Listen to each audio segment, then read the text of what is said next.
ఆడవాళ్ళు చేసే ఒక పొరపాటు ఏంటి అంటే విరివిగా వాటర్తో కడుగుతూ ఉంటారు. అది కూడా డీప్గా క్లీన్ చేస్తారు. వాళ్ళకి చిన్న ఇసుగు పుట్టిన పోయి మంచినీళ్ళతో కడుగుతూ ఉంటారు. అలా చేయకూడదు. అలాంటప్పుడు ఏం చేయాలంటే గోరువెచ్చని నీళ్ళతో బాహ్యంగా క్లీన్ చేసుకోవడానికి ప్రయత్నించాలి. కానీ డీప్గా ఈ నార్మల్ వాటర్తో పదే పదే క్లీన్ చేయడం వల్ల అక్కడ ఉన్నటువంటి గుడ్ బ్యాక్టీరియా వాష్అవుట్ అయిపోతుంది. అప్పుడు బ్యాడ్ బ్యాక్టీరియా యాక్టివ్ అవుతుంది. అప్పుడు ఇచ్చింగ్ కానీ వైట్ డిశ్చార్జ్ కానీ తర్వాత యూరిన్కి వెళ్ళినప్పుడు మంటగా ఉండడం కానీ ఈ సిమ్టమ్స్ అన్నీ వస్తూ ఉంటాయి.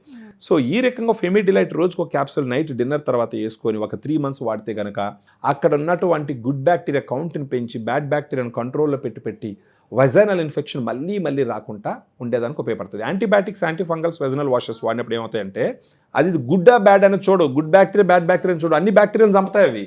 అందుకని ఆ యాపింగ్ అని మళ్ళీ వస్తుంది. అప్పుడు చనిపోయినటువంటి గుడ్ బ్యాక్టీరియాని రిస్టోర్ చేయడానికి ఉపయోగపడేదే ఫెమిడిలైట్. ఇది యుఎస్ నుంచి ఎందుకు ఇంపోర్ట్ చేయించినాం? క్లినికల్ ట్రయల్స్లో వెల్ ఎస్టాబ్లిష్డ్ ఎఫికసీ, సేఫ్టీ ఉంది కాబట్టి చేయించినాం. మామూలుగా అయితే చాలామంది ఇది కూడా ప్రోబయాటిక్, అది కూడా ప్రోబయాటిక్ అంటారు. అవన్నీ ప్రోబయాటిక్ కాదు. ప్రోబయాటిక్స్ అని వాడేటప్పుడు స్టడీస్ ఉండాలా, వాటికి సేఫ్టీ ఉండాలా, చాలా దగ్గరలో వాడుతుండేటటువంటి పరిస్థితి ఉండాలి. అలాంటి పరిస్థితి ఉన్నటువంటిది మన ఫెమిడిలైట్. నెక్స్ట్ యూటీ బ్రీజ్ గురించి మాట్లాడదాం. యూటీ బ్రీజ్లో డీమానోజ్, క్రాన్బెరీ ఎక్స్ట్రాక్ట్ 2 ఉంటాయి. అది కూడా సప్లిమెంట్. ఇది ఎందుకు ఇస్తాం? ఇది మార్నింగ్ బ్రేక్ఫాస్ట్ అయిన తర్వాత ఒక టాబ్లెట్ తీసుకోమంటాం. కనీసం ఒక 3 to 6 months తీసుకోవచ్చు. అది ఇప్పుడు యూరినరీ ట్రాక్ వెజైనాకి పెద్ద గ్యాప్ ఉండదు. లేడీస్కి, మహిళలకి 2 దగ్గర సమీపంగా ఉంటాయి. యూరినరీ ట్రాక్ లో ప్రిడామినెంట్ ప్యాథోజెనిక్ బ్యాక్టీరియా ఏంటంటే ఎచ్చరిషియా కొలై, ఈ కొలై అంటాం. నేను మైక్రోబయాలజిస్ట్, అందుకని నాకు కొంచెం ఐడియా ఉంది. ఈ కొలై బ్యాక్టీరియా ఏం చేస్తుందంటే ఆ మూత్రనాళం గోడల మీద కూర్చుంటుంది. ఎక్కడన్నా బ్యాక్టీరియా కూర్చునిందంటే అది నంబరు ప్రోలిఫరేట్ అవుతుంది. ఎక్కువ నంబర్ అయిందంటే ఇన్ఫెక్షన్ పెరుగుతుంది. ఇప్పుడు యూటీ బ్రీజ్లో ఉండేటటువంటి డీమానోజ్, క్రాన్బెరీ ఎక్స్ట్రాక్ట్ ఏం చేస్తుంది అంటే ఆ బ్యాక్టీరియాని మూత్రనాళం గోడ మీద కూర్చోకుంటే ఇది పోయి అడ్డుపడుతుంది. అప్పుడు ఆ బ్యాక్టీరియా అక్కడ నిలబడిపోతుంది. అప్పుడు యూరిన్ పోయేటప్పుడు ఆ యూరిన్లో ఈ బ్యాక్టీరియా ఫ్లష్ అవుట్ అవుతుంది.